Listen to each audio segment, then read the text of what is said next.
Hey guys, it's me, Rich. Now, what I'm about to show you and talk about may change how you view the 2020 election forever. Now, I wrote about and talked about this back in 2020. No one wanted to discuss it back then because they thought MAGA were all conspiracy clowns, remember? Well, that was all part of the color revolution. In this video, we're exposing how a little-known group allegedly orchestrated the path to the White House in 2020 by planning in plain sight. In other words, it's how the Biden people were able to steal the election, and there were a lot of people involved. We'll trace the origins, the players, and the secret strategies that many want to keep buried. On one hand, it looks like careful strategic politicking, but on the other hand, what you'll soon discover is far darker and more intentional than most realize. Let's get into it. All right, guys, welcome back to RPW Media, where we cut through the noise and show you what's really going on behind the scenes. If you like what we're doing here, become a subscriber, tap the bell, and drop a like. It really helps the channel grow, and it gets this message out to more people. All right, today we're tackling a bombshell claim that the 2020 election and the events that followed were part of a prearranged plan orchestrated by elites. Don't believe me? Stick around. It all comes down to a group almost nobody heard of back in 2020, the Transition Integrity Project. Now, according to reporting by Mike Benz and longtime investigator Barbara Boyd, a June 2020 war game convened the establishment from Silicon Valley to the Pentagon, intelligence sleazes, Wall Street, and the legacy media, both major political parties as well, to plan how to defeat then President Trump at all costs. Now, realize that this wasn't some secret backroom deal. The plan was really out in the open. Just nobody noticed. Influential people talked about how they were going to interfere with the election. For goodness sake, Hollywood liberals did videos trying to convince electors in red states to vote for Hillary Clinton in 2016. So what makes anybody think that a color revolution couldn't happen with billionaires' money and left-wing elitists at the helm? And what we're about to go over is just how far they were willing to go.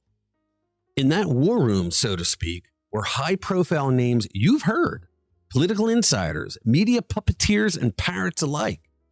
The elite financiers, if you will, but also dozens you haven't heard of. Every single participant opposed Trump. Their goal? To ensure a second term for Trump was impossible, no matter what the voters said. And don't forget that these are the same people who constantly virtue signal and lecture us about how Trump was trying to destroy our democracy.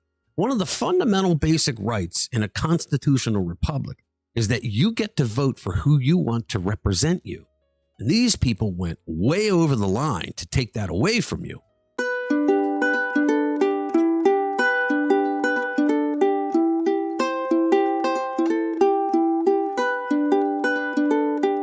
According to Michael Anton, they laid out strategies for a red mirage and a blue shift, scenarios that would mask or override voter sentiment. The central conclusion was that unless the pro-Biden side won by a massive margin, they need control of the military, of street movements, and even radical organizations. Give this a watch. Deciphering the red mirage and blue shift, uncertainty surrounding the election results. This was what CISA and the censorship operation to censor the 2020 election was all about. It was to pre-censor anything that might question or, quote, delegitimize an upcoming miraculous come-from-behind victory the day after or in the days after, where it would be a red mirage, Trump would win on election night, but then it would shift blue and Biden would win. Now, we all went through that. We all watched on TV that Trump won practically everything. And one at a time, each one of those battleground states, they kept counting and counting and counting the millions upon millions of mail-in ballots that we don't know who the hell filled out. And we all watched as every single one of them finally got enough votes to say that Joe won. Come on. They knew that was Biden's only path to victory. Yep. And that it would look to all hell. So they had to pre-censor 5 months before that happened, starting in June 2020. Any criticism on social media. That's why you got banned for questioning mass mail-in ballots. Mm-hmm. because high-ranking government officials at the Department of Homeland Security teamed up with their outside blob mob, who are all career specialists in toppling governments, Yep. know that the crux of it is perceptions of legitimacy. That's what tips judges, juries, Supreme Court decisions, riots or protests in the streets, Yep. resistance movements. Color revolutions. So they had to pre-censor that. At the same time, they had to deal with the fact that in the event of a red mirage blue shift, and a substantial portion of the country still thought Trump was the legitimate president, and Trump still had 100 Twitter followers and was on Twitter every day, they thought Trump would be a shadow president. That he would, foreign leaders would look at him as the real head of state and would seek diplomacy with him. And half the country would see him as the president and wouldn't obey federal orders. It could cause a constitutional crisis. So they didn't just have to beat Trump.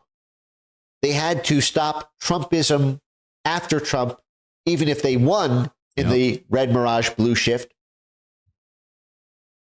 And they needed to engage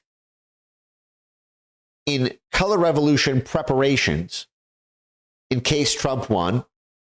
They didn't just talk hypotheticals, guys. Money flowed. According to the dossier, in 2020, groups like Black Lives Matter reportedly received massive funding from entities including the Democracy Alliance and the Ford Foundation as part of this broader strategy. Now, in case you missed it, what I just said was that BLM was a part of this coup, and they were given money to start riots just to make Trump look bad and the country look unstable under his leadership in an effort to sway people away from reelecting him. They left nothing to chance. It wasn't just BLM. It didn't stop at street-level tactics. On the military side, articles by retired colonels publicly argued for a coup. At one point, there was an article that was written by two of these former military people. And they said that Mark Milley, the chairman of the Joint Chiefs of Staff, that he had to create a contingency group of military people that if Trump didn't leave the White House, that they should go in and drag him out. That's unbelievable. And actually, Milley put together such a contingency. And that was all based on not Donald Trump saying he won't leave. He never even uttered something like that. In fact, he said the opposite when people were asking him. That was on people like Bill Maher and New York Times and the Washington Post saying things like he wouldn't leave if he loses. Now, I ask you, were all these people in on it as well? Because Trump losing 2020 was a shock to everyone involved who wasn't involved in this coup, because Trump's economy and all the other accomplishments he had were incredible. He seemed like a shoo-in. And Sleepy Joe spent most of the campaign in his basement, if you remember. And he probably didn't even know where he was when he was in his basement. So for these people to speak so confidently that if Trump loses, he's not going to leave, only makes me think that they knew about the war game and the intentions of what was going to happen. Remember when Trump's defense secretary, Mark Esper, said publicly in front of a crowd that the president should not call for military troops to come in and stop the St. George Floyd riots? And he said, "We will not obey that order," and you know what that means? Was Esper in on this coup? If nothing else, Esper should have been fired on the spot and charged with treason for making that comment. Because Esper told our enemies that the Secretary of Defense would not follow orders of the Commander-in-Chief. Then came January 6th, portrayed as chaos and uprising, a rebellion or insurrection is their favorite word. But what if it was all a culmination of a blueprint laid out months earlier? A plan to destabilize, discredit, and dismantle the MAGA movement before it grew too powerful. You see, these people worried that enough people would join the MAGA movement because it promised freedom from all the tyranny that the deep state has put us through over the last several decades. Populist nationalism was on the rise. It was growing, and the deep state could not allow that to flourish. So they didn't just try to discredit Trump. They discredited us. Remember when you weren't allowed to ask a single question about the mail-in ballots? You were told that over 50 courts shut down Trump's requests for a hearing because they didn't have enough evidence. That's a lie, a bald-faced lie. What happened was you had 50-plus judges that blocked evidentiary hearings, always saying, oh, he doesn't have standing. That's what happened. And it didn't end there, guys. Post-election prosecutions, remember those? Investigations like Arctic Frost targeting senators and Trump supporters, relentless media framing, social media suppression, all of it fits the pattern of a color revolution. The strategy once plotted unfolded piece by piece. And then the whole thing about Democrats in states charging Trump's lawyers with crimes, all because they did their job as a lawyer representing their client, who happened to be the president of the United States. And they argued that it was not illegal to question election results. Oh, my God, throw them away. Get the keys, toss them. For goodness sake, Democrats do that every single time a Republican wins the White House. But remember, every plan depends on willing enablers, the media, political operatives, radicalized news networks, financial backers, and yes, insiders from think tanks and Ivy League schools who helped design this blueprint. So where does that leave us? It leaves us with questions that demand answers. If this was planned, and it looks like it certainly was, who authorized it?